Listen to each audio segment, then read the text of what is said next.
The Keridian Empire had perfected many things over their 3,000-year reign across 17 star systems. They'd mastered faster-than-light travel, conquered dozens of species, and developed weapons that could crack planets like eggs. What they hadn't quite figured out, apparently, was the fine art of not being insufferably smug about it.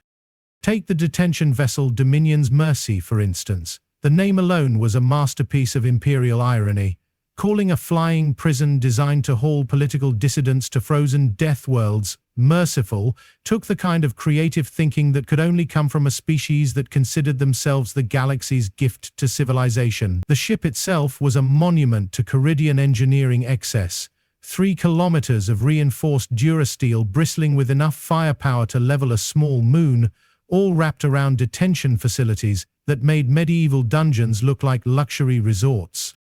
Captain Vexthlu, a towering specimen of Keridian superiority, with skin like burnished copper and enough ceremonial scarring to make a tribal warrior weep with envy, stood on the command bridge surveying his domain with the satisfaction of someone who'd never encountered a problem his superiority complex couldn't handle. His crew, a delightful mix of species united only by their shared conviction that the universe owed them a living, busied themselves with the routine tasks of flying a flying prison through hyperspace. "Status report," Vexthlu commanded, his voice carrying that particular tone of authority that suggested he'd practiced it in the mirror. "All systems nominal, Captain," replied his second-in-command, a spindly Nexarian whose multiple eyes never seemed to blink in unison. "Hyperspace transit proceeding smoothly. We'll reach Gamma Terminus in 14 standard hours." Gamma Terminus. Even the name suggested it was the kind of place where hope went to die.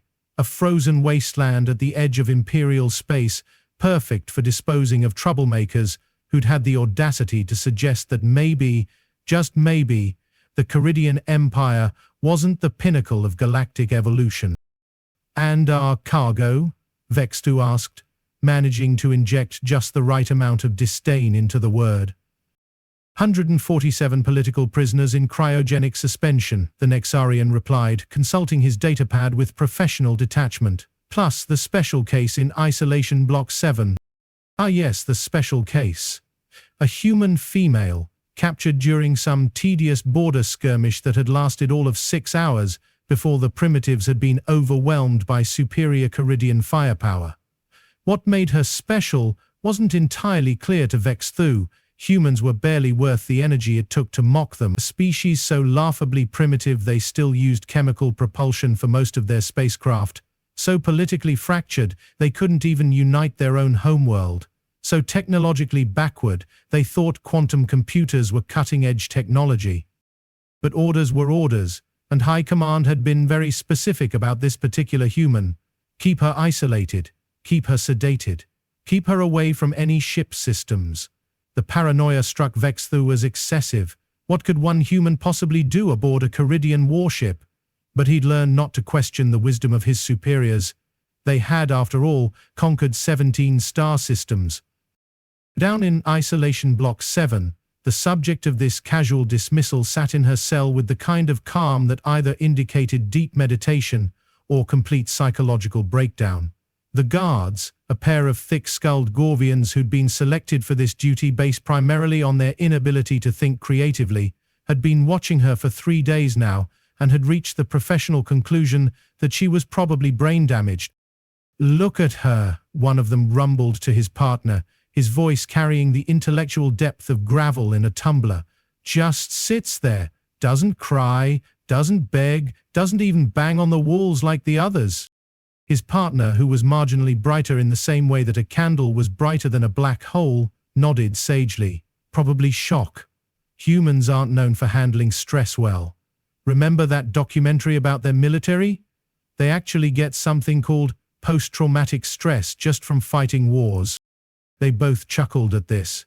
The idea that warfare could psychologically damage someone was as foreign to Gorvians as the concept of subtle cuisine. They'd been bred for combat across 40 generations, and the notion that violence might leave mental scars struck them as hilariously primitive. The woman in question, meanwhile, was conducting her own assessment of the situation. She'd been counting guard rotations, timing meal deliveries, and mapping the ship's layout from the subtle vibrations that traveled through the hull. The Keridians built solid ships, she'd give them that, but they also built them according to patterns. Military minds, regardless of species, tended toward predictability. Her cell was standard Keridian detention, a 3-meter cube with walls that could probably withstand a direct hit from a plasma cannon, a recycling unit that processed waste with typical Imperial efficiency, and a cot that seemed designed by someone who'd heard beds described but had never actually seen one. The door was a masterpiece of redundant security, magnetic locks, quantum encryption, and enough fail-safes to make a bank vault jealous. What the Keridians hadn't counted on was that she'd helped design half these systems. The irony was delicious, really. 3 years ago, during the brief period when the Empire had attempted diplomatic relations with humanity, there had been technology exchanges, cultural missions, scientific cooperation, the kind of naive optimism that always preceded Imperial conquest. Human engineers had worked alongside Keridian designers, sharing innovations in AI architecture, security protocols, and ship system integration. Admiral Rexa Blackwood had been part of those exchanges. She'd spent 6 months aboard Keridian vessels, ostensibly as a military liaison, but actually conducting the most comprehensive intelligence-gathering operation in human history. She'd mapped their ship designs, analyzed their tactical doctrines, and helped integrate human disuned AI cores into Keridian vessels as part of a goodwill gesture that had seemed perfectly innocent at the time. The Keridians, in their infinite wisdom, had never bothered to remove those AI cores when the shooting started. A soft chime echoed through the ship, followed by the kind of announcement that prison ships specialized in. "Attention all personnel, routine prisoner transfer commencing in Bay 7. All security teams report to designated positions." The Gorvian guards exchanged glances that contained roughly the same intellectual content as a shopping list. "That's us," one of them observed with the pride of someone who'd successfully remembered his job description. The cell door cycled through its elaborate unlocking sequence. Really, the Keridians did love their theatrical security measures, and the guards entered with the casual confidence of apex predators who'd never encountered anything that could challenge them. "On your feet, human," the larger one commanded. "You're being transferred to general population for the final approach." She stood with fluid grace, and for just a moment both guards felt an odd sensation they couldn't quite identify. It wasn't fear, Gorvians didn't really do fear, but it was something like recognition. The way she moved, the way she carried herself, spoke of training that went far beyond civilian experience. "Problem?" she asked, her voice carrying a slight accent that neither guard could place. "Move," the second guard ordered, gesturing with his plasma rifle toward the corridor. The walk through the ship's bowels was educational. 3 years of intelligence reports were one thing, but actually seeing Keridian prison ship design in person was another. The corridors were wider than necessary, a species psychology thing probably, since Keridians seemed to equate spaciousness with dominance. The lighting was harsh and blue-white, designed to suppress melatonin production and keep prisoners disoriented. Security cameras every 20 meters, each one tied into a central monitoring system that was probably processing feeds from 1,000 different sensors. And everywhere the subtle hum of computer systems that she recognized like old friends. They passed through 3 security checkpoints, each one more elaborate than the last, biometric scanners, weapons detectors, even some kind of exotic matter sensor that probably cost more than most planets' annual budgets. The guards submitted to each scan with practiced boredom, while she noted the locations of override panels, emergency systems, and backup power conduits. "Impressive security," she commented, as they approached the final checkpoint. One of the guards laughed, a sound like rocks falling down a mountain. "You humans, always impressed by superior technology, this is just standard detention protocol." "I can tell," she replied, and there was something in her tone that should have been a warning. The final security door dilated with pneumatic precision, revealing the general population bay. It was exactly what you'd expect from a Keridian prison transport. Rows of detention pods arranged with mathematical precision, each one containing a frozen political prisoner awaiting their new home on Gamma Terminus. The air recycling system maintained perfect atmospheric composition, while somehow managing to smell like despair and industrial lubricant. But it was the command console at the center of the bay that drew her attention. Standard Keridian design, but with telltale modifications that marked it as part of the human-assisted upgrade program. She could see her own work in the interface design, the backup system architecture, even the subtle improvements to the AI core housing. "Fascinating," she murmured, and this time both guards caught the tone. "What did you say?" the larger one demanded, bringing his rifle to bear with the kind of reflexive aggression that had served his species well for millennia. She turned to face them, and for the first time since her capture, she smiled. It wasn't a particularly nice smile.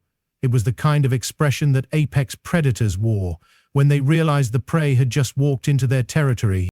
"I said fascinating," she repeated, her voice carrying a different quality now. The accent was still there, but underneath it was something else. Authority, command presence, the kind of voice that was used to being obeyed without question. "Computer," she continued, addressing the ship's AI directly. "Authorization Protocol Blackwood 77 Alpha. Command override, priority 1. For a moment, nothing happened. The guards relaxed slightly, probably preparing some witty comment about human delusions of grandeur. Then every screen in the bay flickered, displaying scrolling lines of code that moved too fast for organic eyes to follow. "Authorization confirmed," the ship's AI announced in perfectly crisp standard. "Welcome back, Admiral Blackwood. Command protocols are now active." The silence that followed was the kind of profound quiet that usually preceded very loud explosions. The larger Gorvian guard made a sound somewhere between a growl and a whimper. His partner, demonstrating the lightning-fast reflexes that had made his species feared across 3 sectors, tried to activate his communicator and discovered that it was no longer responding to his commands. "That's not possible," he stammered, jabbing at the device with increasing desperation. "You're just a prisoner. You're human." "I am human," Blackwood agreed, walking calmly toward the command console. "I'm also the admiral who designed half the systems you're currently trying to use. Computer, initiate lockdown protocol 7, seal all security doors and disable weapons systems in sections 12 through 27. Throughout the ship, blast doors slammed shut with the finality of coffin lids. Emergency lighting bathed corridors in red, and the subtle vibration of the ship's engines took on a different quality as backup systems activated. Captain Vexthu felt the deck plates shudder beneath his feet, and turned toward his tactical officer with the kind of calm that came from 3 decades of military service. "Report." "Sir, we're experiencing system failures throughout the ship," the Nexarian replied, his multiple eyes darting between displays that were showing increasingly alarming readouts. "Security lockdown in the detention levels, weapon systems offline, and, sir, someone has assumed command authority over our AI core." The words hung in the air like an unexploded ordnance. In the long, distinguished history of Keridian space warfare, enemy forces had never managed to take control of a ship's computer systems from the inside. It was theoretically impossible. Their security protocols had been designed by the finest minds in the Empire and tested against every known form of electronic warfare. "Who?" Vextu asked, though part of him already suspected the answer. "The human in Isolation Block 7, sir. The AI is addressing her as Admiral Blackwood and responding to her command protocols." In the general population bay, the situation was developing along predictable lines. The Gorvian guards, faced with technology that no longer obeyed them, and a prisoner who clearly wasn't what she appeared to be, had fallen back on their species' traditional problem-solving method: violence.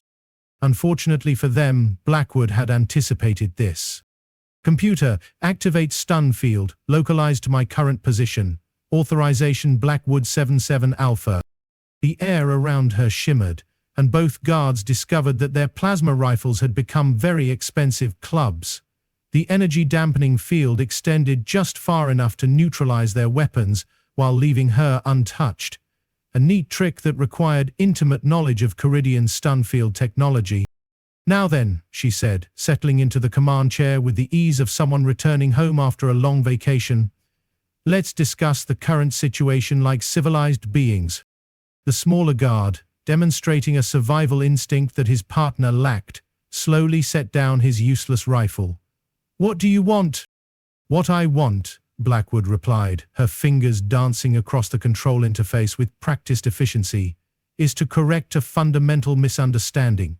You see, when your empire captured me during that unpleasant business at Tau Ceti, your intelligence services made a critical error. They assumed I was just another human military officer, primitive, predictable, easily contained. More screens activated around the bay, displaying ship schematics, personnel rosters, and tactical assessments. The data strolled past at superhuman speed, but Blackwood's eyes tracked every line with the focus of someone reading a favorite book. The truth is somewhat more complicated, she continued. 3 years ago, I spent 6 months aboard ships just like this one. I worked with your engineers, studied your systems, and helped integrate human AI technology into your fleet architecture. Your high command thought they were getting a few useful innovations. What they actually got was a back door into every vessel that uses those systems. The implications of this hit both guards simultaneously. The larger one made a strangled noise that might have been an attempt at speech. That's right, Blackwood said cheerfully. Every ship in your detention fleet, most of your patrol vessels, and about 30% of your main battle fleet are running AI cores that recognize my voice as ultimate authority. Your empire has been flying around for 3 years with human-designed Trojan horses in their computer systems. She paused to appreciate the expressions on their faces. Gorvians weren't known for their subtle emotional range, but the current mixture of horror, confusion, and dawning comprehension was actually quite artistic. Computer, she continued. Status report on all vessels within communication range. Admiral, I am detecting 17 Keridian vessels within standard communication range. 14 of them are running modified AI cores compatible with human command protocols. 3 patrol ships and 1 heavy cruiser are broadcasting standard Imperial identification codes. Excellent. Open a channel to the compatible vessels and transmit override authorization. I believe it's time for a change in management. Throughout the local space around the Dominion's mercy, 14 Keridian ships suddenly found their AI systems responding to commands from someone they'd been ordered to transport as a prisoner. Weapon systems that had been trained on empty space swiveled toward their former flagship. Navigation computers began plotting new courses, and across every bridge in the improvised fleet, alien officers stared at their control screens in the kind of shock usually reserved for natural disasters. Captain Vexthu received the news with the stoic calm of a professional soldier watching his career evaporate in real time. Sir, his tactical officer reported, the escort vessels are... they're targeting us. Out of them. All except the 3 patrol ships and the cruiser Stellar Pride. Those appear to be maintaining standard formation, but they're not responding to our communications. Vexthu closed his eyes for a moment, running through tactical scenarios in his head. 4 loyal ships against 14 that had somehow been compromised. A human prisoner who had apparently been playing a game 3 years in the making. And somewhere in his ship, systems that no longer recognized his authority. Get me shipwide communications, he ordered. Sir, internal communications are offline. The AI is not responding to command protocols. Of course it wasn't. In the detention bay, Blackwood was conducting her own staff meeting. The 2 Gorvian guards sat on the floor with the defeated posture of soldiers who'd just realized they were on the wrong side of a revolution. Around them, detention pods were cycling through their wake-up sequences as she systematically released every political prisoner in the ship's hold. Computer, how many humans are currently in detention aboard this vessel? Admiral, there are 47 humans among the prisoner population. An additional 12 are classified as human-allied species from your diplomatic coalition. Excellent. Wake them first, then proceed with general population revival. And computer. Yes, Admiral. Activate Prisoner Orientation Protocol 7. I believe our guests will need a briefing on the current situation. The next hour was a masterclass in organized chaos. 147 political prisoners woke up to discover that their transport to a frozen death world had become something more like a liberation. The humans among them, mostly military officers and government officials who'd been captured during various border conflicts, quickly organized themselves into an impromptu crew under Blackwood's command. The non-human prisoners were initially more skeptical. 3 years of Keridian propaganda had convinced most of the galaxy that humans were barely sentient primitives who'd gotten lucky with a few technological innovations. The idea that one human could take control of an entire Keridian battle group seemed to stretch credibility past its breaking point, but the evidence was hard to ignore. Ship systems responded to human voices. Weapons that had been turned on the galaxy's oppressed peoples were now pointed at their oppressors, and throughout the improvised fleet, Keridian officers were discovering that their authority extended only as far as their computer systems allowed. "This is impossible," Captain Vexthu muttered, staring at tactical displays that showed his escort vessels maintaining a perfect attack formation against his own ship. "No species has ever managed to compromise Keridian AI systems. Our security protocols are unbreachable." His communication officer, a young Keridian who'd probably never seen actual combat, looked up from his console with the expression of someone delivering very bad news. "Sir, I'm receiving a transmission from the detention bay. It's addressed to you personally." "Put it through." The main screen flickered, then resolved into an image that would have been unremarkable except for the setting. A human woman, middle-aged, and unremarkable except for the kind of eyes that suggested she'd seen considerably more of the universe than most people, sitting in what was clearly the Dominion's Mercy's Detention Bay Command Center. Behind her, the bay hummed with activity, as freed prisoners worked at control stations with the efficiency of a trained crew.